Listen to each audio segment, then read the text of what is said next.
ठाकुर जी करें कहाँ है पूरे दिन? अभी अभी ठाकुर जी ने चोरी शुरू नहीं करी है, ये उससे पहले की कथा है। तो ठाकुर जी कहा करें, पूरे गोकुल में भ्रमण करते करते केवल ये देखें संत आए कि नहीं, वैष्णव आए कि नहीं, ब्राह्मण आए कि नहीं। और जैसे संत वैष्णव ब्राह्मण ठाकुर जी को दिखाई देते हैं तो ठाकुर जी उनसे, अरे तुम यहां डोल रहे हो, परिचय नहीं है, ऐसी बात, अरे आप यहां डोल रहे हो। सामने वाले कहें, अरे भैया तुम कौन? अरे नेक्सस लाला, अरे भैया तू हमें जाने? बोले अरे तुम्हें ही तो खोज रहा हूं मैं सवेरे से। बोले हमें खोज रहे हो भैया, काय को? अच्छा एक बात बताओ, तुम कहां से आए हो? बोले हम तो अयोध्या से आए हैं। बोले अयोध्या से आए हो, तुमने कभी सवेरे से पाए हो? बोले ना कछु ना पायो, यही मारे तो मैं डोल रहा हूं। यशोदा मैया तुम्हारी बात नहीं आ रही है, 56 भोग बनाए माने, चलो जल्दी नंद भवन पहुंच जाओ। बोले यशोदा मैया हमारी बात नहीं आ रही? बोले हम बे सुबह, अब जल्दी करो मां, सब संतन को भोजन है, रो जल्दी पहुंच जाओ। ऐसे किसी को भी सबको निमंत्रण दे देते हैं। और यशोदा मैया जब नंद भवन से बाहर आती देखते हैं 100-200 लोग खड़े हैं बिना निमंत्रण के। मैया कहें आप सब? बोले मैया आप सुबह से बात निहार रही हो हमारी, लाओ थाली लगाओ, 56 भोग कराओ।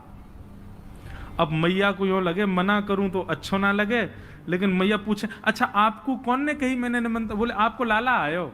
मैया बात निहार रही है। यशोदा मैया पवा तो देती है सबको, फिर शाम को लाला के, अरे लाला ए तू कौन कौन ने निमंत्रण दिया वे?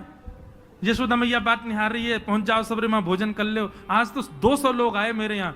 अरे ठीक है, हमारी रसोई घर बड़ो है, हमारे यहाँ 9 लाख गैया है, ठाकुर जी कृपा से सब व्यवस्था है, मोए खवावे में कोई चिंता ना है, मैं तो खूब पवाऊं, लेकिन मोए बता तो देकर कौन को निमंत्रण दे रहे, तू कोई को भी निमंत्रण दे दे। मैया तू ना जाने?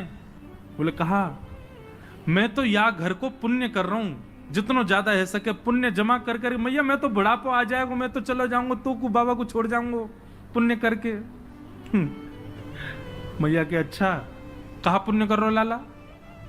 बोले मैया देख, ये संत ब्राह्मण ये साक्षात भगवान को मुख हैं, जब इनके मुख में हम कछु अन्न दे में, मक्खन दे में, या कछु भी इनको पवा में, तो ऐसा समझने से साक्षात नारायण पा रहे हैं।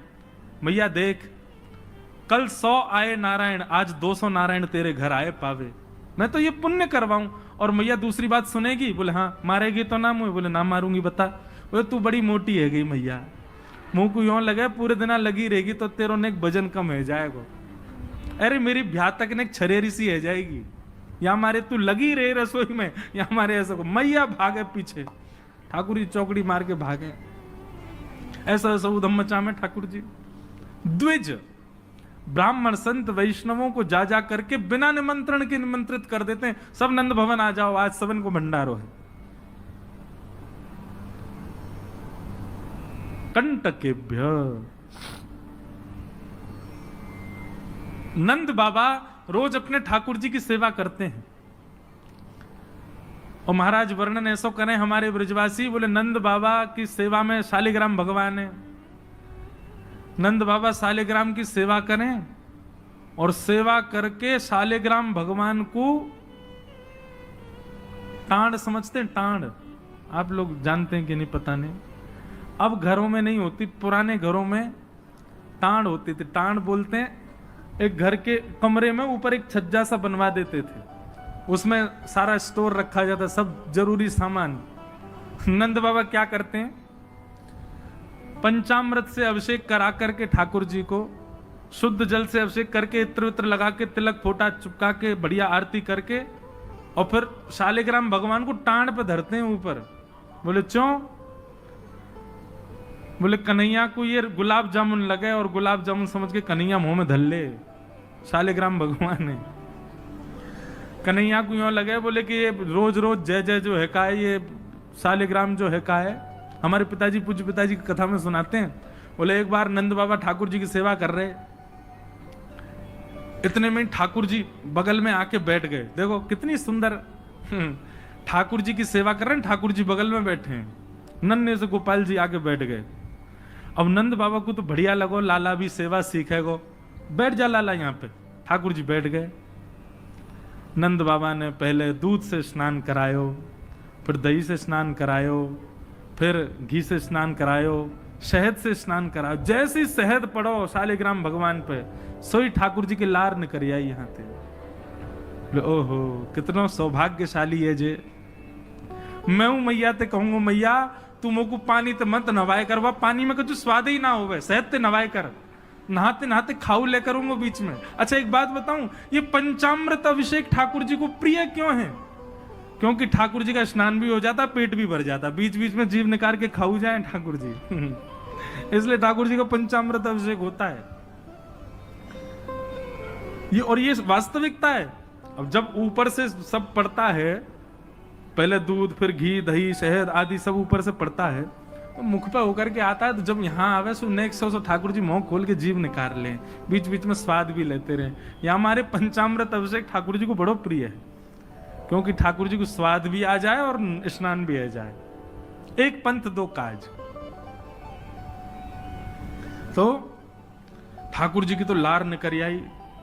ठाकुर जी बोले जय जय मीठो है गयो होगो, अब तो रस भरो है गयो होगो। और फिर शहद लगे को छुड़ावे के लिए एक बात हम निवेदन करें, सेवा में एक चीज करो भैया, ये सफेद चीनी मत चढ़ाया करो कभी ठाकुर जी पे। ठाकुर जी के अंग पे लग जाती होगी, उस पर भी फिर ऊपर से आप हाथ ऐसे घुमा देते हैं, शंकर जी पे हो, शालिग्राम जी पे हो, ठाकुर जी पे हो। इससे बढ़िया बूरा लाओ, शक्कर लाओ, और चीनी अगर चीनी ही अगर उसको भी पीस लो, वो ऐसी तो हो कि ठाकुर जी के अंग पर लगे ना, तब डालो। शक्कर से स्नान कराए और ठाकुर जी तो बस मुंह में पानी आ गया, बोले जय जय मीठो है गयो। अब तो नंद बाबा ने बढ़िया ठाकुर जी को श्रृंगार आदि करके और महाराज ठाकुर जी को तुलसी पधरा के चंदन वंदन लगा के, और नंद बाबा अपनी माला झोली में हाथ दे करके और जाप करने लगे। पूज्य पिताजी महाराज कहे नंद बाबा मुंह पे एक कपड़ा और डाल लें, मुख पर कपड़ा डाल के जप करने से मन एकाग्र होता है, यह भी एक साधना का एक नियम है। नंद बाबा जाप करने लगे। इतने में ठाकुर जी ने देखी बाबा तो जाप में चलोगो, अब कहां जाएगो जय जय बच के। सोई ठाकुर जी धीरे से गए और चौकी पे धरे शालिग्राम भगवान उठाए और मुंह में धर के बैठ गए, और जैसे कोई पान चूसता है ऐसे ठाकुर जी यहां से चूस रहे हैं मुंह में धर के शालिग्राम जी को, और बैठ गए नंद बाबा के बगल में आंख बंद करके। इनको ध्यान चल रहा है, बोले अभी जय जय बाहर बाहर ते चूस रहा हूं, नेक्स्ट देर में अंदर की मिठास आवेगी, शहद भीतर तक चलोगो, निकर नहीं रहो, और जोर जोर से चूस रहे हैं। इतने में बाबा की माला पूरी है। जैसे ही बाबा की माला पूरी भई, बाबा ने नेत्रन से लगा के माला और अपनो कपड़ा हटायो। जय हो मेरे साले जय जय कहां चले गए? अब तो ढूंढे पुष्प उष्प उठा के सब देखी, ठाकुर जी यही ना वहां पे। अरे यशोदा ठाकुर जी कहां चले गए? बगल में छोटे भगत जी बैठे हैं, वो बिल्कुल महाराज ध्यान करके बैठे हैं, या तरफ शालिग्राम जी दबा रखे हैं। लाला जी कहा है तेरे मुंह में? बोले कहा, जल्दी दिखा। नंद बाबा ने एक गुलचा बना करके जैसे ही मुंह में दियो, महाराज सोई शालिग्राम जी बाहर आ गए। नंद बाबा तो लिए उनको सिर से लगा में, रोते रोते गए, अरे यशोदा देख आज कहा भयो? बोले कहा भयो? बोले तेरो लाला उद्यमी है, हमारो लाला उद्यमी है, ये बात तो मैं स्वीकार कर चुका हूं, लेकिन इतना बड़ा उद्यमी? यशोदा मैया बोली भयो कहा? बोले भैया जे मक्खन खा जाए, घी खा जाए, मिश्री खा जाए, दूसरे इनके घर में जा जाके खाया वे, लेकिन आज तो यानी भगवान ही खा लिए, जय जय खा गो, हमारे शालिग्राम भगवान को खा गए हो। यशोदा मैया बोली वो तुमने शहद पे स्नान कराए तो वह लगी होगी, मीठो है गो, जय जय खा जाओ। ठाकुर जी दूर खड़े हैं। वाह दिन से नंद बाबा को नियम है स्नान ध्यान करके ठाकुर जी को टांड पे धर के जाएं कि लाला के हाथ नहीं पड़ जाए कहीं, नहीं तो जय जय खा जाएगा। ऐसी ठाकुर जी की मधुर लीला, इतनी भाव में लीला ठाकुर जी की चल रही है कि सब रीझ जाते हैं। बंधुओं कभी कभी तो इन लीला को सुन करके, कह करके और अनुभव करके तो नेत्र सजल हो जाते हैं। ये परब्रह्म परमात्मा प्रेम के पूर्ण स्वरूप बन के आए। आहा वर्णन करते हैं, ठाकुर जी ने चोरी का मन बनाया। क्यों? बंधुओं, भगवान के काल में कंस राजा ने ब्रजवासियों के ऊपर कर लगाया था, टैक्स। और क्या टैक्स था कि आप सब लोग अपने घर में गैयाओं को पालो, सारा खर्चा स्वयं करो, और जितना दूध घी दही होगा उसका 70-80% सब मथुरा जाकर के कर के रूप में जमा करना पड़ेगा। मथुरा के लोगों को और बड़े बड़े शहर के लोगों को गैया पालनी नहीं पड़ती थी, ब्रजवासी पालन करके सारा दूध घी दही देते थे। फिर कंस के लोग जो थे वो उसको बेचते थे, उससे धन कमाता था कंस। ब्रजवासी बेचारे गैया को अपने घर में रखते, उसका पूरा ध्यान रखते, और जितना दूध निकलता 70-80% सब कंस को देना पड़ता। थोड़ा थोड़ा बचता ब्रजवासियों के पास। लेकिन नंद बाबा ब्रज के राजा थे, इसलिए उनको छूट थी। वो 9 लाख गैयाओं के मालिक थे, उनके यहां इतना कर नहीं था। एक दिन ठाकुर जी सब ग्वाल बालों के संग खेल रहे थे। खेल खेल में ग्वाल बाल ने गिर गए तो रोने लगे। ठाकुर जी बोले, अरे तुम दूध घी दही खावे वारे, ऐसे क्यों गिर जाओ? ठाकुर सब बोले, लाला तू खावे दूध घी दही, हमें तो खावे कोई ना मिले, हफ्ता में एक बार मिले बस। क्यों? बोले सब कंस के यहां जमा करवाना पड़े। तब ठाकुर जी ने मन बनाया कि भैया ये दूध घी दही हमारो धन है, और ये साक्षात अमृत है, ये राक्षस के पास नहीं जाना चाहिए। सबने कही, लाला कौन मारेगो तेरी बात है, कोई ना मानेगो। नेक्स्ट हो तू 3.5 बरस को तेरी बातन को कौन मानेगो? ठाकुर जी बोले, बड़े है कि तो सबन को माननी पड़ेगी, लेकिन अभी से मुंह को रोक तो करनी पड़ेगी। तो क्या करें? तो बोले अभी बाल अवस्था है, राजी राजी नहीं मानते तो चोरी करके मानेंगे। सबके घरन से जब हम गौरस चोरी कर लेंगे तो फिर कंस को कहा देना पड़ेगा? कछु भी नहीं। कंस तो कह देंगे भैया चोरी है रही है हमारे यहाँ, चोर को ढूंढो, और चोर हमको ढूंढ ही ना पावेगो, कंस हमको ढूंढ ही ना पावेगो, तो हम चोरी करेंगे। सब ग्वाल बालन को ठाकुर जी ने सिखा पढ़ा दिया, और ठाकुर जी ने चोरी करना प्रारंभ किया। सबसे पहले ठाकुर जी ने चोरी अपने घर में करी। यशोदा मैया ने वहां ठाकुर जी पकड़ लिए। तो ठाकुर जी बोले, अपने घर में तो मिशन फेल भयो, अब गोपीन के घर में जानो शुरू करो। ठाकुर जी ने अपनी रजिस्टर्ड एक संस्था बना ली, बाल गोपाल चौर प्रचार प्रसार मंडल, और उसके अधिपति, उसके प्रेसिडेंट बने 3.5 वर्षीय श्री कृष्ण। जैसे ही कोई बालक ब्रजमंडल में जन्म लेता है, तो जैसे बालक जन्म लेता है तो रिश्तेदार नातेदार आते हैं, उसके बाद फिर आशीष देने वाली एक प्रजाति के लोग भी आते हैं, सब घरों में आते हैं। और जब सब चले जाते हैं तब बाल गोपाल चौर प्रचार प्रसार मंडल आता है, और वो मंडल आकर के साथ में गौरज लेकर के आते हैं ठाकुर जी, गौ के खुर की रज, और उस रज से उस बालक का तिलक कर देते हैं। तिलक का करें? बोले 3 साल और इंतजार है, फिर ये हमारी मंडली में जे भी आ जाएगा, जे भी हमारी तरह चोर बनेगा। उसका जन्म लेते ही उसका रजिस्ट्रेशन कर जाते हैं ठाकुर जी। बड़ी अद्भुत लीला है ब्रज की। आहा, ठाकुर जी दूसरे के घरन में जाके चोरी करने लगे। ऐसा ऊधम, ऐसा उत्पात पूरे गोकुल में, महाराज नाक में दम है गयो। सब गोपी परेशान है गई, सास नजर डांट रही हैं, पति डांट रहे हैं, अरे कंस कौदना हमारे यहां सैनिक भेज के मरवा देगो, हमारे यहां से इतने दिन से मक्खन नहीं गयो है।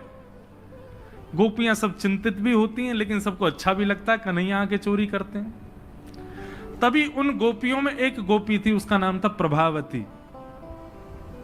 प्रभावती गोपी एक दिन सब गोपियों से बैठ करके चर्चा, सब गोपियां कह रही थी, मेरे घर की तो ऐसे कर गो, मेरे यहां तो ऐसी मटकी फोड़ गयो, मेरे यहां ऐसा माखन चुरा गयो। प्रभावती व्यंग में हंसने लगी, हंस करके बोली, आज तक मेरे यहां दृष्टि भी नहीं डाली उस कन्हैया ने। अरे तेरो घर कैसे बच गयो? बोले, अरे कन्हैया को अपने प्राण प्यारे होंगे तो मेरे घर के आसपास भी नहीं आवेगो, वो जाने ना है मेरो नाम प्रभावती है। अब ये बात गोपी कह रही थी सब सखियों से। इतने में ही वहीं एक बालक था, वो ठाकुर जी का मित्र था। वो ठाकुर जी के पास दौड़ा दौड़ गया, वो लाला एक गोपी है प्रभावती वाने यूं कहिए, लाला को अपने प्राण प्यारे होंगे तो आवेगो मेरे यहाँ चोरी करवे, मेरे यहाँ आई ना सके।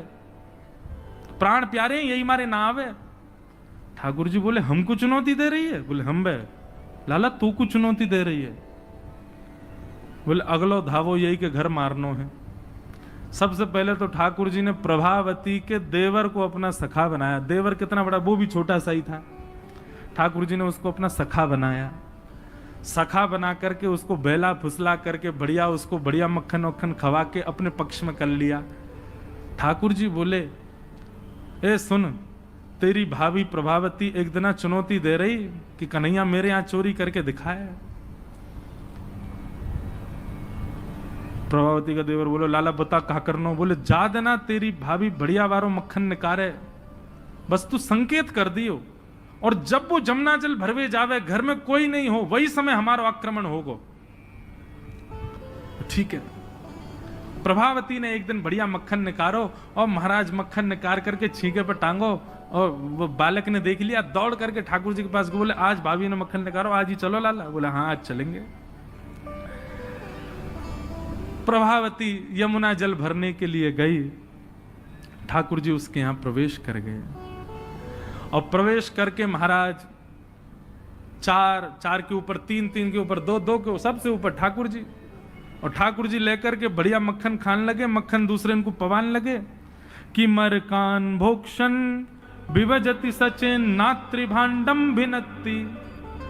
स्वयं पाते हैं, ग्वाल बालों को पवाते हैं, और जब सब पा लेते हैं तो फिर मरकान भोक्षण संग में बंदर और चलते हैं उनको भी पवाते हैं। लेकिन प्रभावती के यहां इतना मक्खन था, ठाकुर जी का भी पेट भर गया, ग्वाल वालों का भी भर गया, और सब बंदरों का भी पेट भर गया, लेकिन मक्खन अभी पूरा नहीं हुआ, खत्म नहीं हुआ। ग्वाल बाल बोले लाला मक्खन तो अभी बहुत सारो बच गो। ठाकुर जी बोले ये प्रभावती हमको बड़ी चुनौती दे रही ना, याकू ने मजा तो चका जाए। सो कहा कियो। ठाकुर जी ने एक हंडी लई, एक लठ लियो, और वहां से वह हंडी को फोड़ दियो, जितनो मक्खन हो सब नीचे गिर गयो, और वह मक्खन को चौका लगा गए, पोंछा कर गए पूरे घर में। एक कोने पे जाकर के मक्खन रह नहीं जाए कहीं भी, और पूरे में बढ़िया चौका लगा करके, और ठाकुर जी अपने ग्वाल बालन के संग अंधेरे में छुप के खड़े है गए।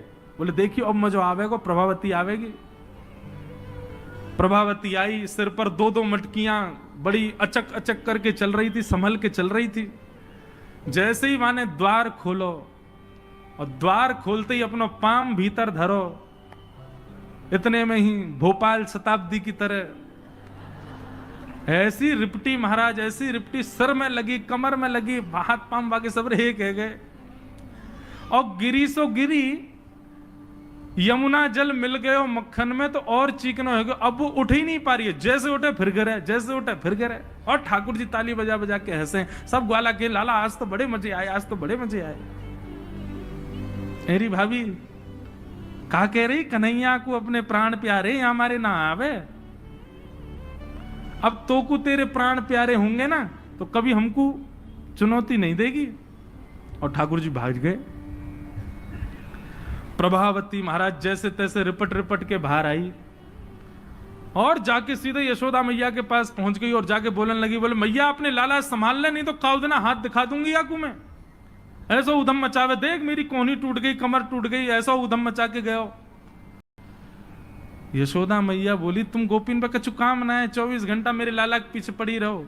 काउदना रंगे हाथ पकड़े तो आइयो, नहीं तो कभी मुख मत दिखाइयो अपनो। प्रभावती बड़ी चिंता में है, बोले ठाकुर जी को रंगे हाथ कैसे पकड़ूं।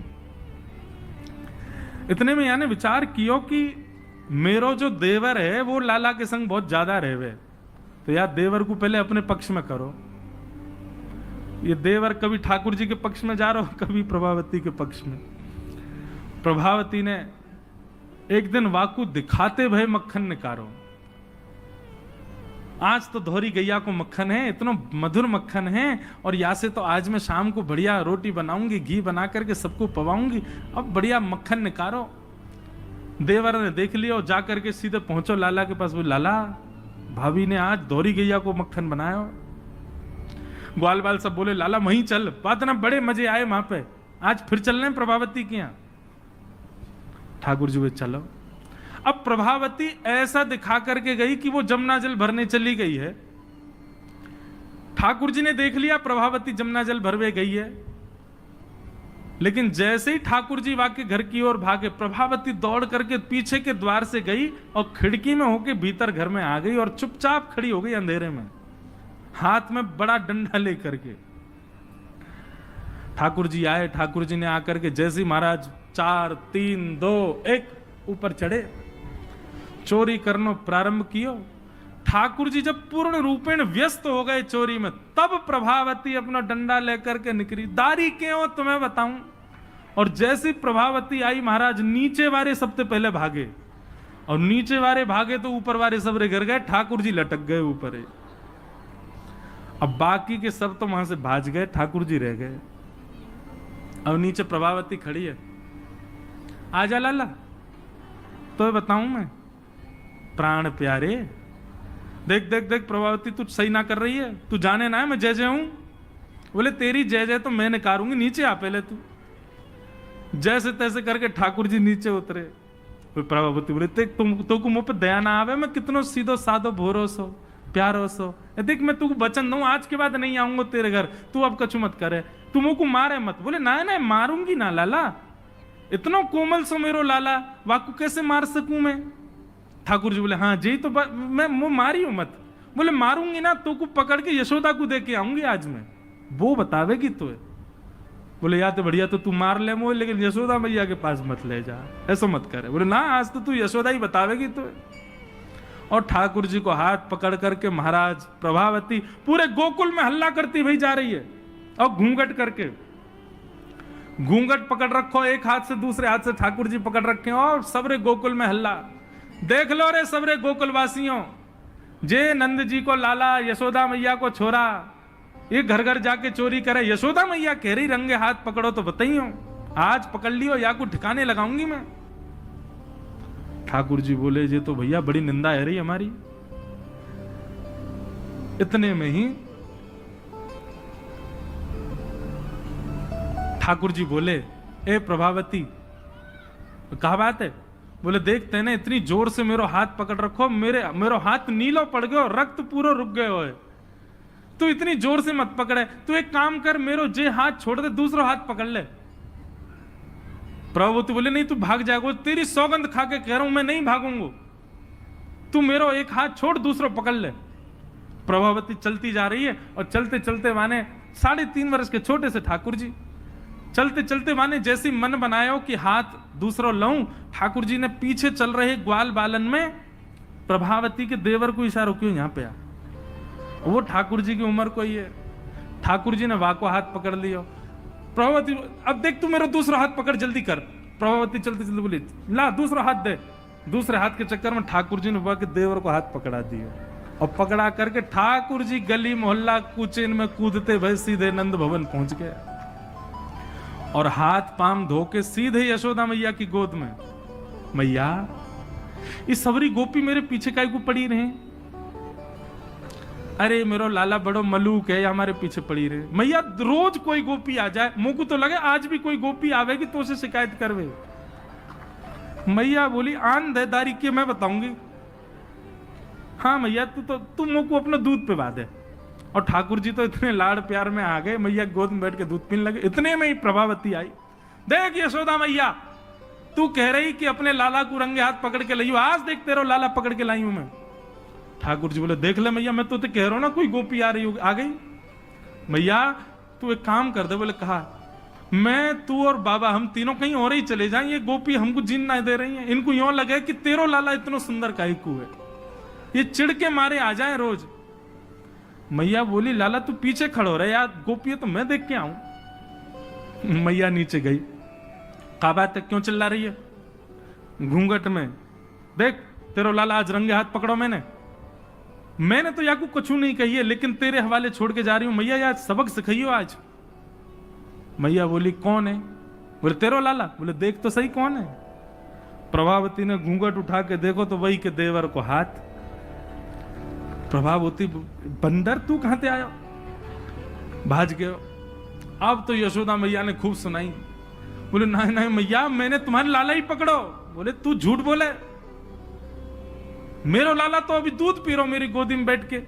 कन्हैया, इतने में ठाकुर जी आए भी तो, हाँ मैया कहा कर रहे हो तू? मैया मैं तो तेरी गोद में बैठो दूध पी रहो। मैया ये सबरी गोपी मेरे पीछे पड़ी रही, मैं कहा बताऊं, इन लोगन की तो ऐसी आदत है गई है, और ये प्रभावती तो सबसे ज्यादा। मैया ने खूब डांटी। प्रभावती बोले ये हुआ कैसे? प्रभावती बोले अच्छा मैया क्षमा कर दो, मैं जाऊं। प्रभावती चली गई। ठाकुर जी बोले मैया मैं 2 मिनट में आऊं, अभी नहीं सखांत में ले आऊं। जैसे ही प्रभावती ने दूर पहुंचे सो ठाकुर जी आए आगे से, और प्रभावती के आगे आगे खड़े हो गए। तो कहो जी कैसी रही आज? प्रभावती बोली तेने ही कियो कैसे? बोले मैंने कैसे कियो वो मत पूछे, लेकिन मैं तू को चुनौती देवे आया हूं। आज तेने मेरो हाथ पकड़ो तो मैंने अपनो हाथ देवर में बदल दियो। कल को अगर तेने मुझे पकड़ो तो तेरो हाथ मेरो हाथ खसम में बदल जाएगा। देवर से तेरे पति को हाथ आ जाएगा हाथ में। तू जाने ना नंद जी को लाला हूं मैं। प्रभावती इतनी लज्जा की हो गई कि फिर वो कितने दिन तक बाहर नहीं आई अपने कक्ष से, भवन से। वर्णन आता है ठाकुर जी एक दिन उसके यहां पहुंचे और पहुंच करके उसकी गोद में बैठ करके खूब स्नेह किया, और स्नेह करते तब भी नहीं मानी, खूब नाराज हो गई ठाकुर जी से, मुंह फेर करके बैठ गई। ठाकुर जी बोले एक बार मेरी ओर देख ले। प्रभावती बोली नहीं देखूंगी। बोले बस एक बार देख ले, फिर जीवन भर मत देखियो। जैसी प्रभावती ने ठाकुर जी की ओर देखा, शंख चक्र गदा पद्म धारण करके चतुर्भुज रूप में ठाकुर जी ने उसको दर्शन दिए। बोलो भक्त वत्सल भगवान की। ऐसी ठाकुर जी की मधुर लीला वृंदावन में चल रही है। ऐसी अनेक लीलाएं हैं व्रज की, उनको ठाकुर जी संपादित कर रहे हैं।